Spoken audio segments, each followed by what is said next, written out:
précipitation contre vérité.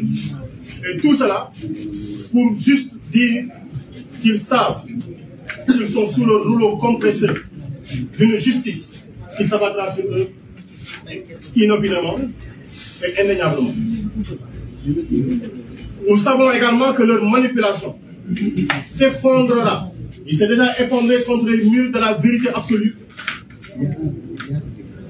Et ça a été démontré par tout ce que nous avons entendu au sujet des organisations internationales des droits de l'homme, Amnesty International, le Haut Commissariat des Nations Unies sur les droits de l'homme, la RADDHO, toutes ces organisations-là ont démontré. Et on a l'habitude de les qualifier d'organisations politiques chaque fois qu'ils ont été contre le gouvernement. Mais à l'unanimité, le propos il a été unique, il n'a pas été harmonisé. Il est simple de constater, à partir du propos de deux personnes, que nous avons totalement un gouvernement à la rue. Et cette première personne, c'est Ismaïla Madior Fall, le grand constitutionnaliste. Il a fini de démontrer qu'en dehors du droit constitutionnel, il ne connaît absolument rien du tout à la matière juridique et il l'a démontré à suffisance. Et depuis qu'il a vendu son âme en matière constitutionnelle, il ne connaît plus rien du tout. Ce serait superfétatoire de le qualifier de nulard parce qu'il l'exprime toutes les fois qu'il prend la parole. Et son propos, à l'image de ce qui est contesté à l'université, il a fait un autodafé parce qu'il est en train de détruire, il est en train de brûler tout ce qu'on a enseigné dans les facultés de droit. Un véritable pyromane. Il a déclaré dans sa conférence de presse, comme ça a été dit tout à l'heure par le brillant Ngagne Demba Touré, que tout ce qui a été dit sur le passage d'une infraction de viol à une infraction de corruption de la jeunesse, c'était compris dans l'ordonnance de renvoi. Et il a dit, je le cite in extenso, que n'importe qui pouvait le voir. Mais nous tous, nous avons cherché. Dans l'ordonnance de renvoi, nous avons lu de la première à la dernière lettre dans l'ordonnance de renvoi, on n'a vu nulle part une corruption de jeunesse a été mentionnée. Dites-moi comment on appelle quelqu'un qui se met sur la place publique, qui dit des propos, qui jette des affirmations, alors que ces affirmations sont fausses, comment on qualifie cela? Est-ce qu'il ne s'agit pas de mensonge? Je pense qu'on l'appelle bien un mensonge. Et je cite ce qui a été dit dans l'ordonnance de renvoi. Nous décernons ordonnance de prise de corps contre Ousmane Sonko et Ndeye Khady Ndiaye, le premier et la deuxième. Ordonnons leur mise en accusation et leur renvoi devant le tribunal de grande instance de Dakar, statuant en matière criminelle, pour être jugé conformément à la loi des chefs de viol et menaces de mort contre le premier, incitation à la débauche, diffusion d'images contraires aux mœurs et complicité de viol pour la deuxième. Où est-ce que vous avez entendu ici parler de corruption de jeunesse? Et j'ai entendu hier ou avant-hier un brillant menteur journaliste, ancien journaliste plutôt, dire que dans l'article 324, dans cette ordonnance-là, cette infraction-là a été mentionnée. Mais que nenni.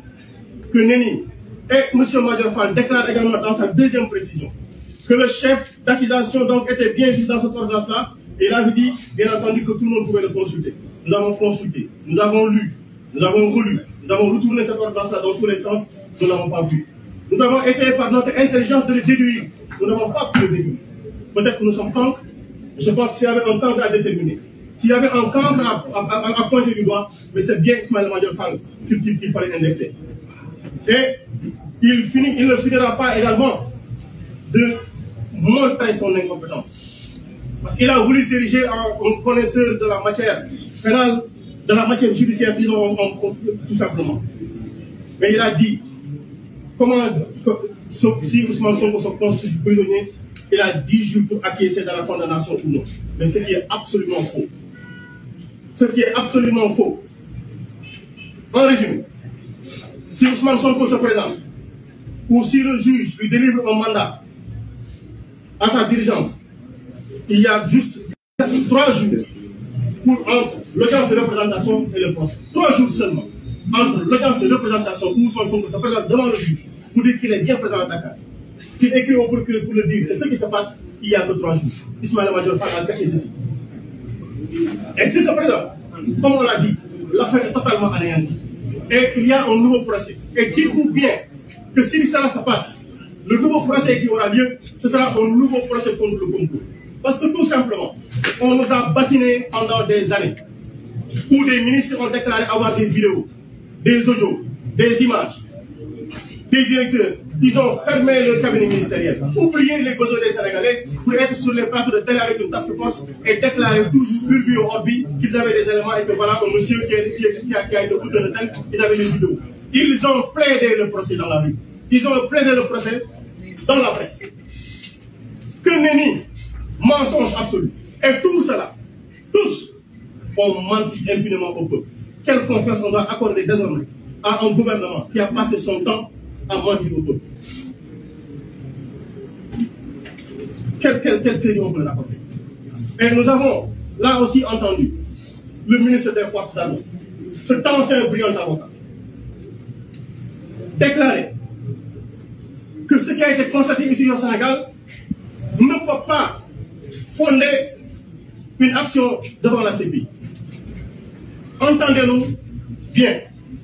Le ministre des Forces armées, M. Sidiki Kaba, déclare que pour qu'on puisse aller à la CPI, il faut plus que ces 46 morts entre février 2021 et juin 2023. Ça veut littéralement dire qu'il nous faut, pour que nous puissions enclencher les actions au niveau de la Cour pénale internationale, attendre encore qu'ils nous tuent davantage, qu'ils en tuent davantage. Mais rassurez-vous, ça ce sont des promesses que nous avons déjà entendues. Les députés nous ont promis de marcher sur nos caractères en 2024. Et allez-y voir le document de programmation budgétaire. Je parle du document sur les risques budgétaires. En 2023, ils avaient déjà inscrit eux-mêmes qu'en 2023, il y aurait eu tout au Sénégal. Mais qui le leur a dit, bon sang? Comment ils peuvent rentrer dans nos cerveaux? Comment ils peuvent prévenir l'avenir? Est-ce que c'est des imprédicateurs? Est-ce que c'est des prédicateurs pour nous dire qu'en 2023, il y aurait des troupes qui menaceraient le budget du Sénégal? Et on le constate aujourd'hui. Ça veut dire que tout ceci a été minutieusement préparé. Et j'ai l'impression, minutieusement préparé. Et c'est facile de le démontrer. C'est vraiment facile de le démontrer. Pourquoi? Parce que il nous dit, on ne peut pas aller à la CPI. Mais je rappelle, pour le procès de Laurent Gbagbo, on lui avait juste reproché, on l'a chargé de crimes contre l'humanité, de tentatives de meurtre et autres infractions. On n'a jamais décompté les morts. Il veut nous dire qu'il faut plus de morts pour aller à la CPI. On va voir s'il pense être plus intelligent, s'il pense être mieux formé, s'il pense être plus compétent que tout le monde pour décider de comment ça se passe à la CPI. Nous allons nous donner rendez-vous là-bas. Et c'est l'occasion de dire que lui, le ministre des Forces armées, ils ont participé à toute cette manipulation-ci. Je veux juste rappeler un fait simple. Quand Ousmane Sonko a été ramené de Koungheul, on l'a mis dans un blindé de la gendarmerie. Et dans ce blindé-ci, on a pris un photo. Dans ce blindé-ci, ne pouvait être que des officiers de force de défense et de sécurité. On a récupéré ses téléphones. On a récupéré des pièces lui appartenant. On en a pris photo. Et ces documents se sont retrouvés non pas dans le site du ministère des Forces armées, non pas dans le site de la DIRPA, mais dans un site anonyme, dans un site privé. C'est là où ça a été publié. Qui a pris la photo? Et vous vous rendez compte qu'Ousmane Sonko était dans un blindé de l'armée. Il ne portait pas de casque. Et tout cela qui était dans le véhicule blindé portait des casques. Parce que quand on est dans un blindé, il faut porter un casque. Donc, sa vie était menacée. Et comme d'habitude, ils ont l'opportunité, chaque fois que l'opportunité se présente, de menacer sa vie. Et c'est l'occasion encore de le dire. Ils nous ont dit que les armes qui circulent dans ce pays-ci ont été portées par des étrangers, par des forces occultes. Voilà leur affirmation. Et ils sont en train de théoriser une collision, une intelligence manifeste entre des citoyens de ce pays-ci et des étrangers. Pourquoi? Pour faire tomber un pouvoir politique. Je rappelle, Ousmane Sonko, sorti de la gendarmerie en 2021, était venu déclarer en conférence de presse qu'il ne fallait pas toucher à Macky Sall et qu'il fallait l'accompagner pour terminer son mandat tranquillement, mais qu'il ne pouvait pas aller au-delà de ce que la Constitution lui permettait. Ce monsieur-là n'a pas changé son discours.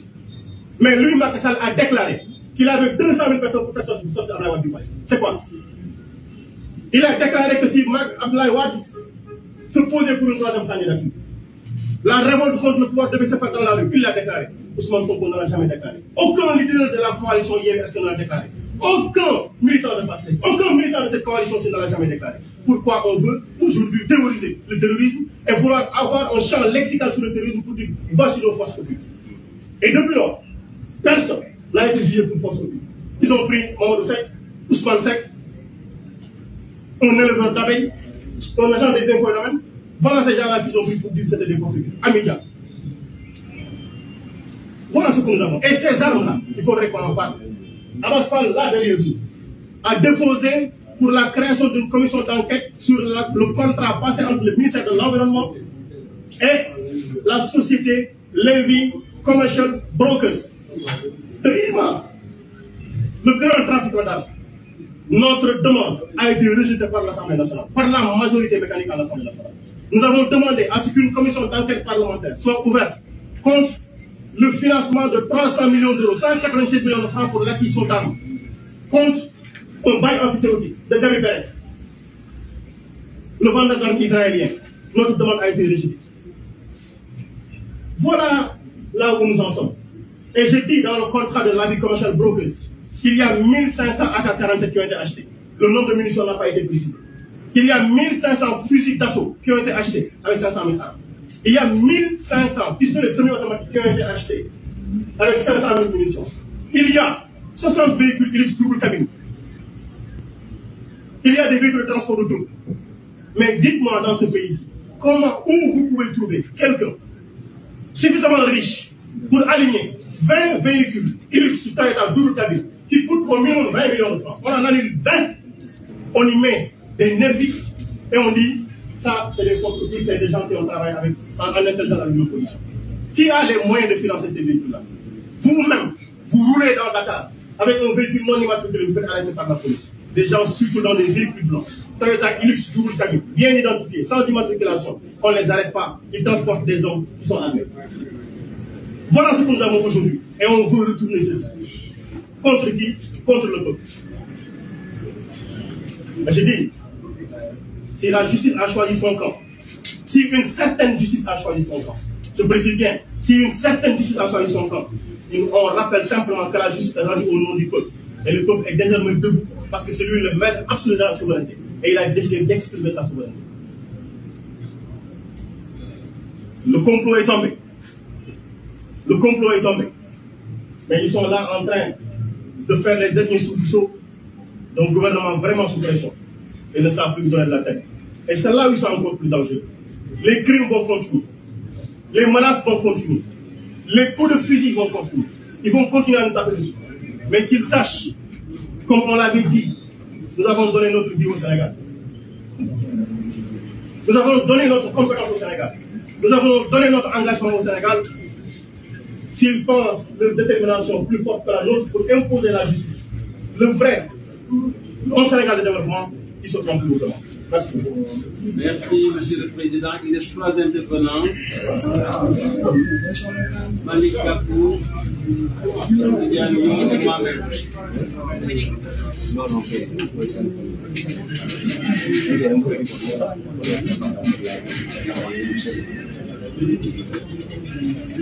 Mes chers compatriotes,